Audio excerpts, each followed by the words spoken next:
Hi friends, I am Dr. B.V. Rao of Usha Clinic and founder of the websites qmedicaldoubts.blogspot.in and raghavamedicaldoubts.com. Through these videos, I am providing the basic knowledge about the commonly occurring diseases, treatment and surgery details when necessary for the medical knowledge to general people and for reference to medicos. Today I am going to discuss about the hypospadias and epispadias.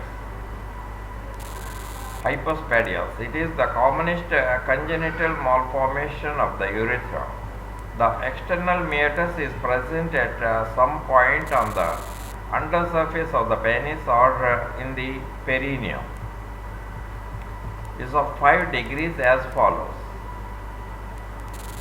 Glandular hypospadias. The ectopic opening on the undersurface of the glands separated from a blind depression at the normal site of the external urinary meatus. Sometimes a channel connects the ectopic to the normal meatus. Coronal hypospadias. Here the meatus is situated at the junction of the undersurface of the glands with the body of the penis. Penile hypospadias. The meatus opens at some part of the undersurface of the penis. Penosacral hypospadia. The urethra opens at the junction of the penis and scrotum. Perineal hypospadia. The scrotum is split and the urethra opens between its two halves. This is sometimes associated with a bilateral male descended testis, so sex of the child is difficult to determine. Glandular hypospadia. It is the most common variety and is due to a failure of canalization of the glands. The other varieties are looked upon as an absence of the urethra and the corpus spongiosum distal to the ectopic orifice. The absent structures being represented by a fibrous cord. In all types except the first type, the penis is curved in downward direction, called chordee. The further away the opening from the normal position, the more pronounced is the bowing. In all cases, the inferior aspect of the prepuce is poorly developed. Treatment. In glandular hypospadias, no treatment is required unless the opening is too small. In this case, meatotomy is performed. In other types, a plastic operation of which there is a great variety should be carried out. On this account, circumcision during infancy should not be performed in these cases as the redundant skin will prove useful later. Stage 1. It is performed at the age of 2 years. Here the straightening the penis is undertaken. A transverse incision is made on the vertical surface half-inch distal to the misplaced external urinary meatus, and the skin on either side of the urethra is undermined, exposing the fibrotic corpus spongiosum. It is detached from before backwards by severing its fibrous attachment to the corpus cavernosa. This accomplished, the urethral orifice recedes towards the perineum. Thus, a coronal hypospadias becomes a penile penosacral or perineal, and the penis is no longer tethered. The original transverse incision is further lengthened by carrying into the undersurface of the prepuce on either side. The incision is then closed vertically, tension being relieved by making a longitudinal incision in the midline through the skin of the dorsum of the penis and the prepuce.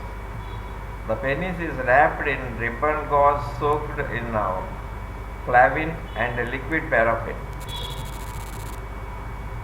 Stage 2.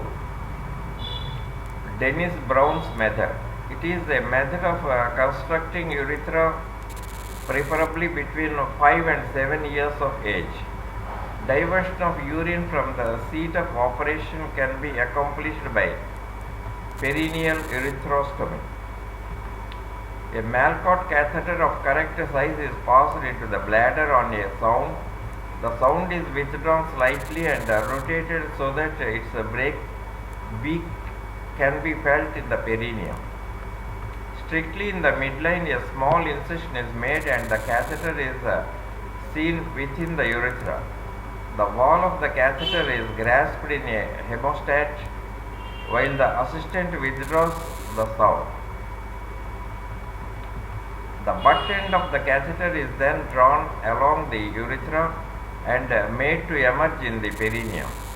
2 cotton sutures are tied around the catheter and utilized to anchor it to the edge of the perineal wound. Fashioning a new urethra, an incision is made and the flaps are undermined. Special attention is paid to freeing the skin in the direction of the perineum, so that when the flaps are united, they lie well forward of the old urethral opening. When the undermining involves the scrotum, stab wounds should be made on either side to allow the ready escape of blood and serum.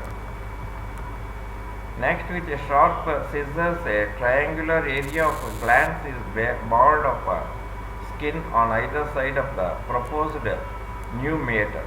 An incision is made through the skin along the whole length of the dorsum of the penis.